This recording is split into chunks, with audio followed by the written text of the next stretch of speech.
कुलदीप, मैं राजमहल जा रही हूँ, शाम तक आऊंगी बेटा। माँ, आप राजमहल में इतना देर क्या करती हो? राजमहल में काम करने वाली और सब दास दासियाँ आपसे बहुत पहले आ जाया करते हैं। बेटा, ये सब तू क्यों जानना चाहता है रे? तू केवल खेल कूद और पढ़ाई लिखाई कर, तुझे ये सब जानने की कोई जरूरत नहीं है। माँ, मैं तो खेल कूद पढ़ाई लिखाई तो करता हूँ और आपको तो पता ही है मुझे पढ़ाई के सिवा खेल कूद में उतना मन नहीं लगता। हाँ बेटा, इसलिए ही तो कह रही हूँ, तू ये सब बातों पर क्यों ध्यान देता है? केवल तू अपनी पढ़ाई पर मन लगा। लगता है माँ ऐसे नहीं बताएगी। मिल गया तरकीब। अच्छा, अब मैं चलती हूँ बेटा। माँ, अब क्या हुआ? जल्दी बोल। माँ, आज मैं भी आपके साथ राजमहल जाऊंगा। ये तू क्या बोल रहा है रे? अभी तू कह रहा था तुझे पढ़ाई के सिवा खेल कूद में उतना मन नहीं लगता, और ये क्या नया जिद पकड़ लिया है? माँ, केवल आज भर मुझे राजमहल ले चलो, फिर मैं कभी ले जाने की जिद नहीं करूँगा। ठीक है, मैं तुम्हें ले जाऊंगी, लेकिन एक ही शर्त पर। क्या शर्त है माँ? तू महारानी के कक्ष जहाँ मैं काम करती हूँ छोड़कर कहीं नहीं जाना और किसी से कुछ सवाल जवाब नहीं करना। ठीक है माँ। दोनों माँ बेटे राजमहल जाने लगते हैं।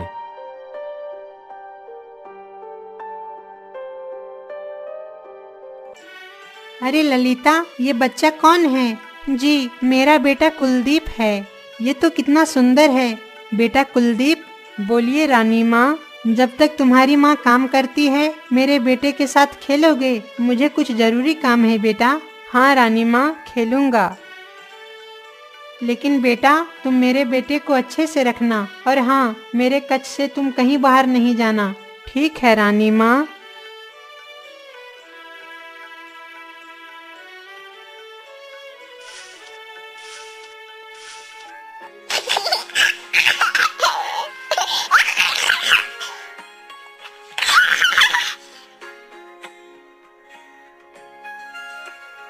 रुक बच्चे रुक, भागो मत भागो मत।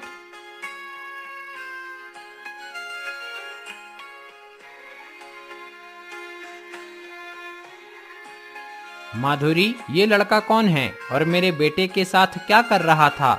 स्वामी, ये मेरी दासी ललिता का बेटा कुलदीप है। माधुरी, उस शूद्र का बेटा है ये? कितनी बार मैंने तुझे समझाया है ये नीच जातियों को महल में काम पर मत रखो, लेकिन तुम हो कि सुनती ही नहीं हो। स्वामी, आखिर ये भी तो इंसान है, तो फिर हम इनसे इतना घृणा क्यों करते हैं? ये इंसान हैं, लेकिन नीच जाति के। कहाँ हम क्षत्रिय जाति के और कहाँ ये शूद्र जाति के। इन्हें हमारी समाज में रहने का कोई अधिकार नहीं है। ऐसे भी महाराज, हमने आपके आदेशानुसार इस राज्य के सभी शूद्रों को निकलवा दिया है। केवल ये लड़का और इसकी माँ रह गए हैं। आप कहो तो इन दोनों को भी निकलवा दूं। ये आप क्या बोल रहे हैं मंत्री जी? क्या आप में दया नाम की कुछ भी नहीं है? तुम चुप हो जाओ माधुरी, मंत्री सही कह रहा है। ये हमारे क्षत्रिय होने की शान पर आंच आने से बचाने की कोशिश कर रहा है। आज से इस राज्य में कोई नीच जाति नहीं बचेगा। सैनिक, जाओ, रानी के कक्ष में कार्य कर रही दासी को यहाँ ले आओ। जो आ गया महाराज।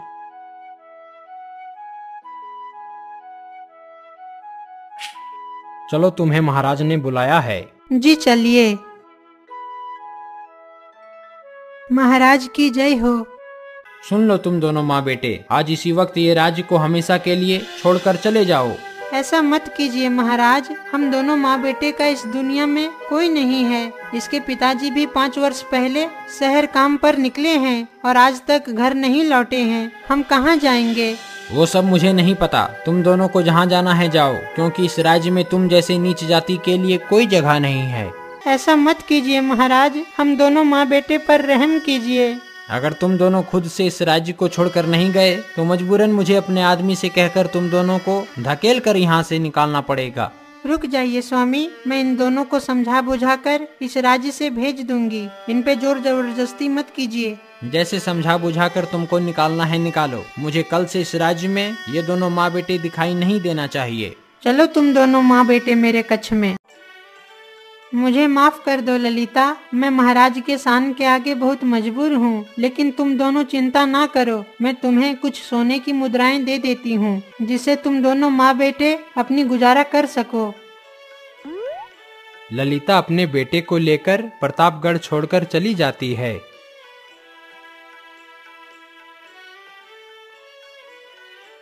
माँ, मैं महाराज से इस अपमान का बदला एक दिन जरूर लूंगा। नहीं बेटा, ऐसा नहीं बोलते, वे बड़े घराने के उच्च जाति के लोग हैं। माँ, क्या हम उनके समान इंसान नहीं हैं? छोड़ वो सब, फिलहाल हमें कहाँ रहना है उसकी सोच। हाँ माँ, हम कहाँ जाएंगे? बेटा, आज रात इसी पेड़ के नीचे गुजार लेते हैं, क्योंकि काफी रात हो गई है और कल फिर कहीं जाएंगे। देखते हैं भगवान हमें कहाँ आश्रय देता है। दोनों माँ बेटे उस रात भूखे पेट एक पेड़ के नीचे सो जाते हैं।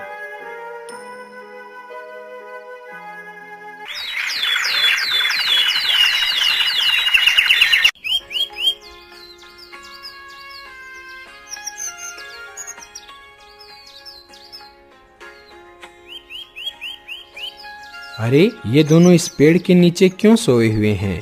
बेटी, ओ बेटी, उठो बेटी, भोर हो गई है।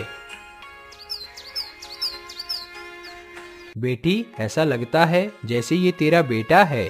हाँ बाबा, ये मेरा बेटा कुलदीप है। इस तरह ललिता बाबा को सारी बात बता देती है। बाबा, महारानी ने हम पर तरस खाकर ये सोने की पोटली दिया है, लेकिन हमें कोई नहीं जानता। हम जाएंगे कहाँ? आखिर किस गांव में जाएंगे, ये हमें बता दीजिए बाबा। मैं आपसे विनती करती हूँ। बेटी, तुम पर हुए यह अत्याचार को सुनकर मैं बहुत दुखी हुआ, क्योंकि मनुष्यों को उनके जात से नहीं परंतु उनके कर्मों से ऊंच नीच समझा जाता है।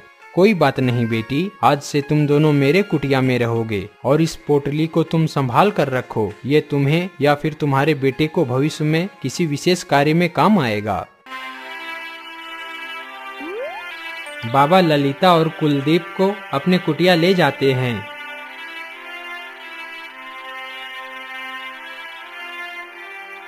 आज से तुम दोनों यहीं इस कुटिया में रहना, यही तुम लोगों का घर है। बाबा, आज आपने एक पिता के समान अपने बच्चों को आश्रय दिया है। मैं आपका ये एहसान कभी नहीं भूलूंगी। नहीं बेटी, सब ईश्वर की महिमा है, हम तो बस माध्यम होते हैं। बाबा, आप तो इतने ज्ञानी पुरुष हो, तो क्या मैं आपसे कुछ पूछ सकता हूँ? कुलदीप, क्या ज्ञानियों से ऐसे ही बात किया जाता है? नहीं नहीं बेटी, तुम उसे पूछने दो, उसे डांटो नहीं। पूछो कुलदीप, क्या पूछना चाहते हो? बाबा, क्या कभी प्रतापगढ़ के महाराज के हृदय से ऊंच नीच के भेदभाव जैसी बात दूर होगी? बेटा, ऐसे अहंकारी मनुष्य को जब तक भारी ठेस नहीं लगता तब तक नहीं सुधरता। बाबा, तो उन्हें भारी ठेस कैसे लगेगा?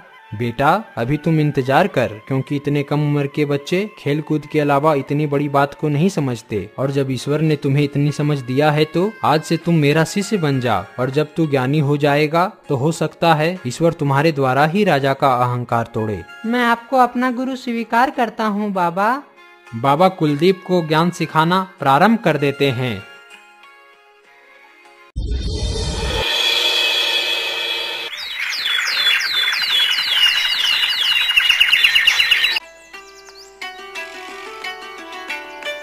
बेटा, आज तुम्हारी शिक्षा संपूर्ण हो गई, इसलिए तुम अपने ज्ञान के बल से राजा के अहंकार को जल्दी ही तोड़ोगे। परंतु क्या बाबा?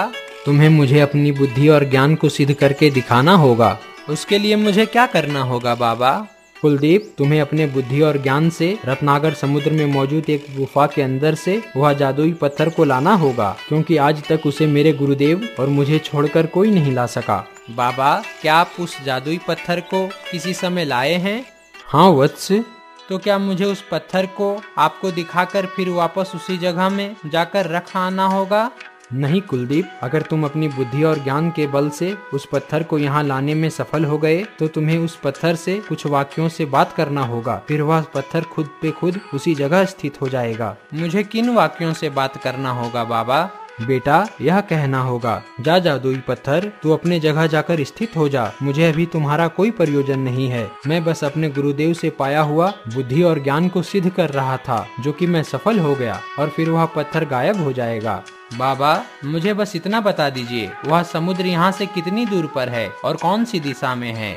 कुलदीप, वह समुद्र यहाँ से 4 मील की दूरी पर दक्षिण दिशा में है। ठीक है बाबा, मुझे आशीर्वाद दीजिए। जाओ वत्स, ईश्वर तुम्हारी रक्षा करे। कुलदीप जादुई पत्थर को लाने चला जाता है।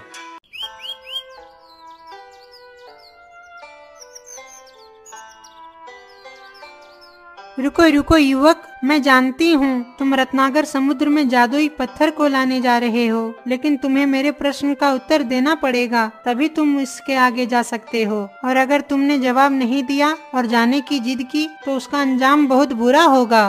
पूछो पक्षी, तुम्हारा क्या सवाल है? तो सुनो युवक, वो कौन सा चीज है जिसे खरीदने पर काला, जलाने पर लाल तथा फेंकने पर सफेद होता है? पक्षी, वह वस्तु कोयला है, क्योंकि हम जब किसी से कोयला को खरीदते हैं उस वक्त वह काला होता है और उसे जलाने पर वह लाल दिखाई देता है और फिर पूरी तरह से जलने के बाद वह सफेद दिखाई देता है, जिसे हम फेंक देते हैं।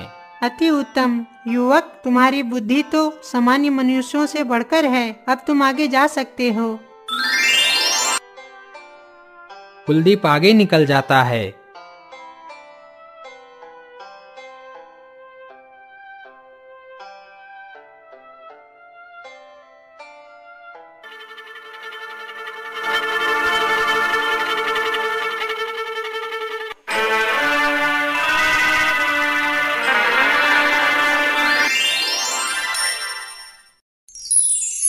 सुनो युवक, जिस दृश्य को तूने देखा उसका दृष्टांत बताओ, तभी तुम आगे जा सकते हो। और अगर तूने गलत जवाब देकर आगे बढ़ना चाहा तो तुम मेरे हाथों से नहीं बच पाओगे। तो सुनो मेढक, जिस दृश्य को मैंने देखा उसका मतलब है वह बड़ा तालाब दुनिया के उन मनुष्यों के समान है जो दूसरों को देने के लिए अपना सब कुछ खर्च कर देते हैं, परंतु बदले में उन्हें कुछ भी नहीं मिलता। बहुत खूब युवक, तू तो बहुत ज्ञानी है। अब तुम आगे जा सकते हो।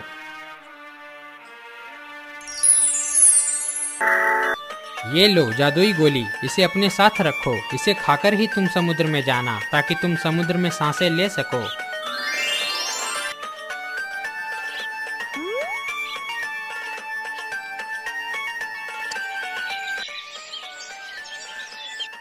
अब मुझे समुद्र के अंदर जाना चाहिए, लेकिन उस मेढक के दिए गोली को खा लेता हूँ ताकि मैं पानी में सांस ले सकूं।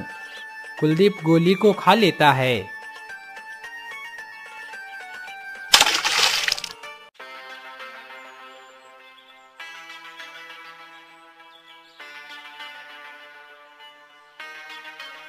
वो गुफा दिखाई नहीं दे रहा जिसके बारे में बाबा ने बताया था।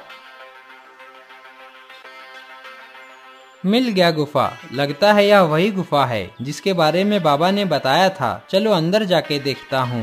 इतना बोलकर कुलदीप उस गुफा के अंदर चला जाता है।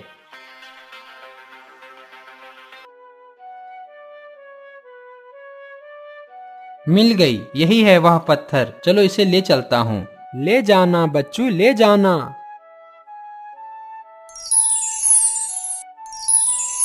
लेकिन पहले अपनी बुद्धि का परिचय देकर मुझे संतुष्ट तो करो। अब तुझे भी जो पूछना है पूछ ले विषधर भाई, मैं तुम्हारा भी उत्तर देने के लिए तैयार हूँ। मैं हरी, मेरे बच्चे काले, मुझको छोड़ मेरे बच्चे खा ले। क्या है बताओ। विषधर भाई, वह वस्तु इलायची है, क्योंकि उसके खोली हरी रंग की और उसके अंदर के दाने काले रंग के होते हैं और वह दाना ही खाने के उपयोग में आता है। वाह युवक, तुम तो वास्तव में बुद्धि की प्रतीक हो। मैं तुमसे प्रसन्न हुआ। अब तुम ये पत्थर को ले जा सकते हो। कुलदीप जादुई पत्थर को उठा लेता है।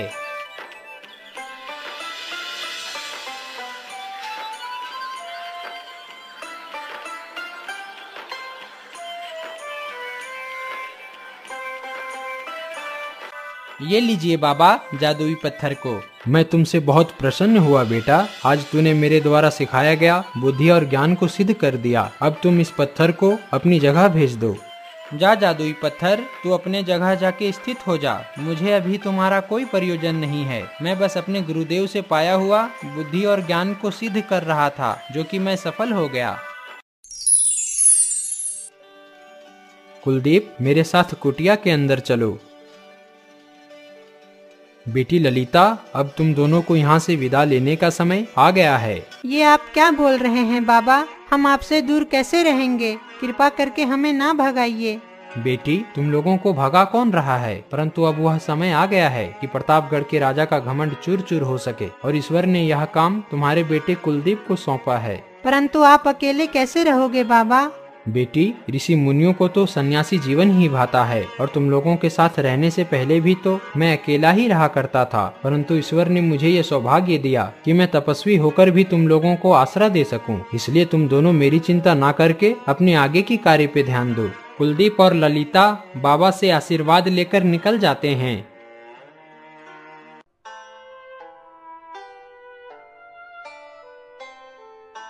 माँ, प्रतापगढ़ का कोई भी जन मुझे नहीं पहचानेगा, परंतु तुम्हें सभी पहचान जाएंगे। बेटा, तो फिर हम क्या करें? क्या हम राजा के अहंकार को चूर करने की बात को छोड़कर किसी और गांव में बसने चले? यही अच्छा होगा बेटा। नहीं माँ, ये अच्छा नहीं रहेगा। राजा का अहंकार को तो चूर करना ही पड़ेगा। और मेरे हृदय में एक बात आ रही है। क्या बात आ रही है कुलदीप? माँ, यहाँ से कुछ ही दूर में मेरा एक मित्र रहता है और वह बेचारा अनाथ है। आप उसी के घर कुछ वर्षों तक रहकर मेरा इंतजार करना। दोनों माँ बेटे आगे चलने लगते हैं।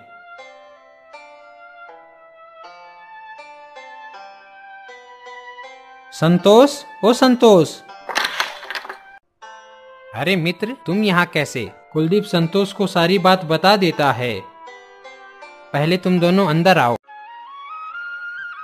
चाची, आप मेरे घर आराम से रह सकती हो। वैसे भी मेरा इस दुनिया में है भी कौन। ये लो मित्र, इसे रखो। ये घर के खर्चे चलाने में सहयोग करेगा। ये तू मुझे क्या दे रहा है मित्र? क्या तुम्हारी माँ मेरी माँ नहीं है? और जब पहली बार बाबा के साथ तुम्हारी मुलाकात मुझसे हुई थी तब तो तुम मुझे देखा ही था ना कि मैं अपनी कमाई में से ही जंगल की पक्षियों को दाना देने जाता हूँ। मित्र, मैं तुम्हारी दया की भावना को स्मरण करने के बाद ही तुम्हारे पास आया हूँ, लेकिन मेरा भी कुछ कर्तव्य बनता है। मैं तुमसे विनती करता हूँ, इसे रख ले और इनकार ना कर। संतोष पोटली को रख लेता है। अच्छा माँ, अब मैं चलता हूँ। जा बेटा, ईश्वर तुम्हारी रक्षा करे।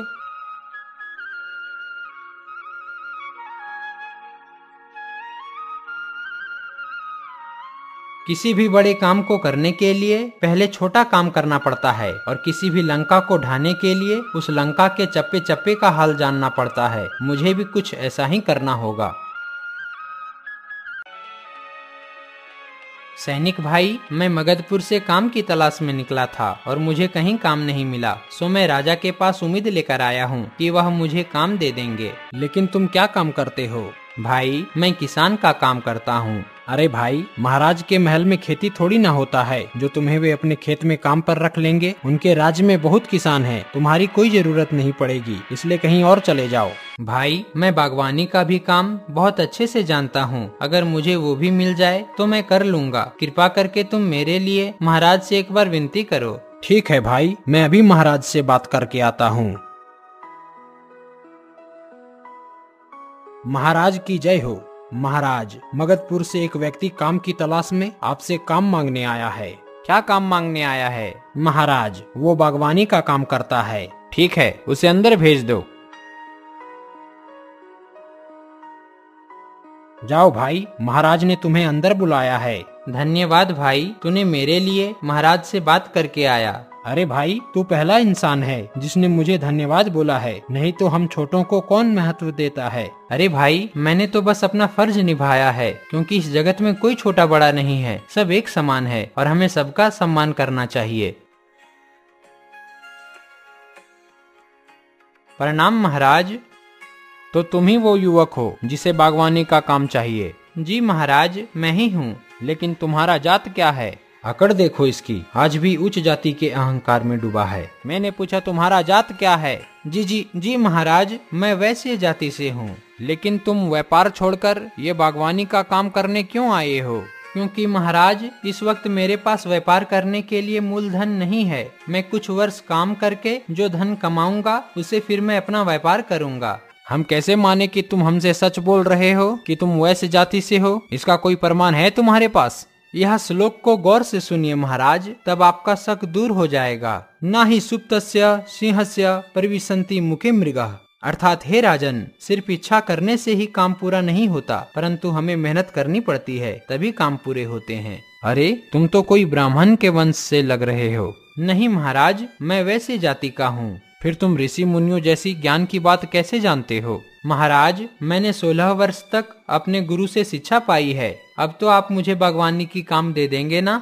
नहीं युवक, तुम बगीचे में काम करने के लायक नहीं हो, बल्कि तुम किसी ऊंचे पद पर नियुक्त करने के योग्य हो। हाँ युवक, महाराज सही कह रहे हैं, तुम तो एक ज्ञानी पुरुष हो। आज मैं तुम्हें अपने हर एक दास दासियों पर तथा सैनिकों पर प्रधान नियुक्त करता हूँ। आपका बहुत बहुत धन्यवाद महाराज, मैं आपका ये एहसान नहीं भूलूंगा। जाइए मंत्री जी, इसे इसके कामों को समझा दीजिए। लेकिन एक बात, तूने अब तक अपना नाम नहीं बताया युवक। महाराज, मेरा नाम संजय है।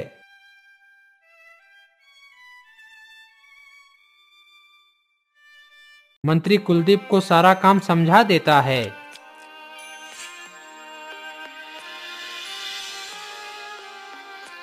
ठीक है संजय, अब मैं चलता हूँ। ठीक है मंत्री जी, आप जा सकते हैं।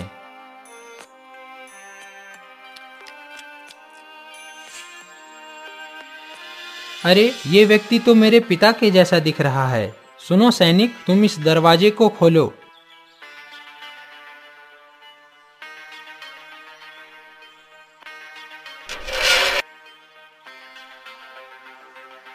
चाचा, क्या आपका नाम सुभाष है? हाँ हाँ, मैं सुभाष हूँ, लेकिन आप मेरा नाम कैसे जानते हो? बस पिताजी, बस।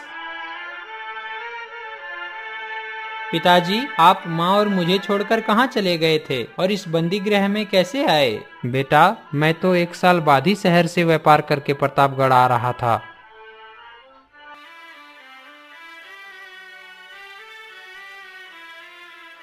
हरिया, ये तो शूद्र जाति सुभाष लग रहा है। हाँ मंत्री जी, वही है। अरे ओ सुभाष, इधर आ। कहिए मंत्री जी, कैसे हैं? हम कैसे रहेंगे, हम तो कल भी ठीक थे और आज भी ठीक हैं, लेकिन तुम्हें इस राज्य को अपने परिवार के साथ छोड़कर हमेशा के लिए जाना होगा। भला मैं क्यों इस राज्य को छोड़ूं मंत्री जी? मेरे तो पूर्वज ही इसी राज्य के थे। इस राज्य के तुम्हारे पूर्वज थे, लेकिन अब से उनके वंशजों को यहाँ से भगाया जा रहा है और महाराज का यही आदेश है, जो शूद्र जाति के लोग हैं तथा जितने भी राज्य में छोटी जाति के हैं, उन्हें राज्य से निकाल दो। लेकिन मैं अपने पूर्वजों के भूमि को छोड़कर कहीं नहीं जाऊंगा। लगता है तू ऐसे नहीं मानेगा। हरिया, इसकी अच्छी से धुलाई कर रहे।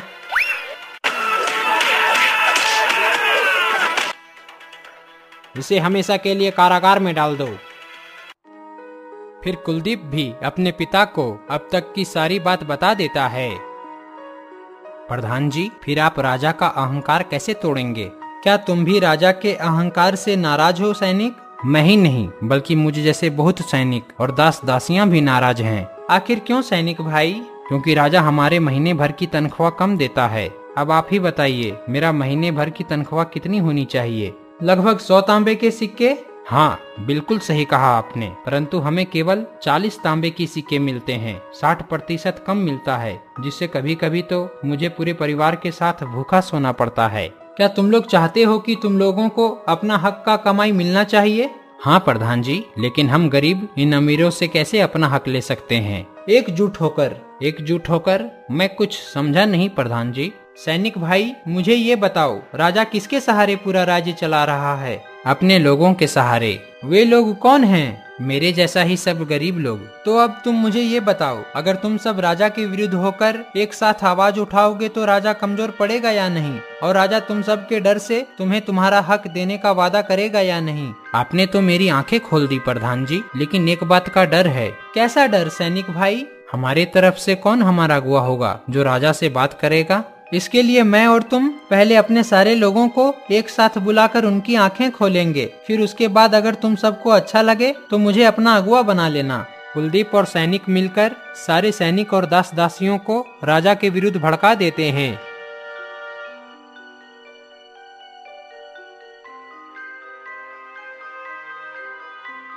क्या हुआ संजय, ये सब तुम्हारे पीछे पीछे क्यों चले आ रहे हैं? महाराज, इन्हें अपना हक चाहिए। कौन सा हक चाहिए? इनको महीने का तनख्वाह 60% कम दिया जाता है, इसलिए अब से इनको महीने का 100% तनख्वाह चाहिए। मैं राजा हूँ, मैं जो चाहूँ सो करूँ, उससे क्या? उससे है महाराज, इतनी कम तनख्वाह से इनकी जीविका अच्छा से नहीं चल पाता। लेकिन इनकी इतनी समझ कहाँ से आई? जरूर ये तुम्हारी ही चाल है, लेकिन मैंने तो तुम्हें इतना सम्मान किया कि तू केवल बगीचे का काम करने आया था, और मैंने तुझे तुम्हारे ज्ञान को सुनकर इन सभी पर प्रधान ठहरा दिया, और तूने बदले में इन्हें मेरे विरुद्ध कर दिया।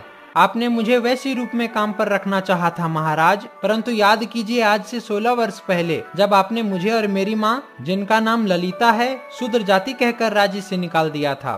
तो तुम उस शूद्री का बेटा है, मैं तुम्हें नहीं छोड़ूंगा। रुक जाइए महाराज, अगर आप प्रधान जी को हाथ भी लगाए तो हम सब भूल जाएंगे कि आप हमारे महाराज हैं। और ऐसे भी अब हम सब आपको इस राज्य के राजा के रूप में नहीं देखना चाहते। हम सब इस शूद्री कुलदीप को इस राज्य का राजा बनाना चाहते हैं, क्योंकि हमें पता है ये व्यक्ति हमारा पूरा पूरा हक देगा। क्यों भाई? हाँ, कुलदीप ही हमारा राजा होगा। महाराज, अब तो आपको पता चल ही गया होगा कि मनुष्य जाति से नहीं परंतु अपने कर्मों से ऊंचा नीचा होता है। और अगर हम बड़े हैं तो इसलिए बड़े हैं ताकि अपने से नीचे वालों की भावनाओं को समझ सके और जहाँ तक हो सके उनकी मदद करके और उनका सम्मान करे, ना कि उनसे तुच्छ समझे। हाँ कुलदीप, आज मुझे ये एहसास हो गया कि मैं जाति के शान में इतना अहंकारी हो गया था कि मैं समझता था केवल उच्च जाति और अमीर लोग ही समाज में सम्मान के योग्य होते हैं, लेकिन मैं गलत था। सच तो ये है कि जातियों को हमने ही बांटा है और मनुष्य तो सब एक ही हैं। इसलिए मैंने फैसला कर लिया है, आज इसी वक्त मैं अपने परिवार के साथ इस राजपाट को तुम्हें सौंपकर और कहीं दूर जाकर गरीबों के जैसा जीवन बिताऊंगा। नहीं महाराज, मैं तो बस अपनी शूद्र होने के अपमान को हटाना चाह रहा था और आपके अहंकार को चूर करना चाह रहा था। ये राज्य के लोग, ये राजपाट जो आपका है सो आपका ही रहेगा, इसलिए आप अब से कभी भी इनका हक नहीं मारिएगा। यही मैं आपसे विनती करता हूँ, और ना ही किसी छोटे जाति का अपमान कीजिएगा। धन्य है तू कुलदीप, जिसे ईश्वर ने इतना संतोषजनक पुरुष बनाए। मैं आज से वादा करता हूँ, मैं अपने राज्य में सभी गरीबों तथा राजमहल में कार्य कर रहे क्या ऊंच नीच जाति सभी को अपने भाई बंधु के जैसा ही प्रेम करूंगा तथा उनका पूरा पूरा हक दिया करूंगा। तथा जितने भी शूद्र जातियों को मैंने अपने राज्य से निकाला है, आने वाले 2 वर्षों तक पुनः उन्हें उनके पूर्वजों के राज्य में लौटाने का कोशिश करूंगा। मुझे भी आप सब माफ कर दीजिए। मैं भी महाराज के आदेशानुसार शूद्रों पर तथा और सब छोटी जातियों पर बहुत अत्याचार किया है। हम सब महाराज के साथ साथ आपको भी माफ करते हैं मंत्री जी। कुलदीप, मैं आज तुम्हें इस राज्य का नए मंत्री के रूप में नियुक्त करता हूँ। ये आप क्या कर रहे हैं महाराज? अभी तुरंत आपने सभी को अपने भाई बंधु जैसा प्रेम करने का वादा किया है और आप मंत्री जी के पेट पर लात मारना चाह रहे हो। नहीं कुलदीप, मैं मंत्री जी को तुम्हारे पद पर नियुक्त करता हूँ और तुम्हें इस राज्य का नया मंत्री घोषित करता हूँ। महाराज रणवीर की जय। मंत्री कुलदीप की जय। फिर कुलदीप अपने पिता के साथ जाकर अपनी माता और अपने मित्र को प्रतापगढ़ ले आता है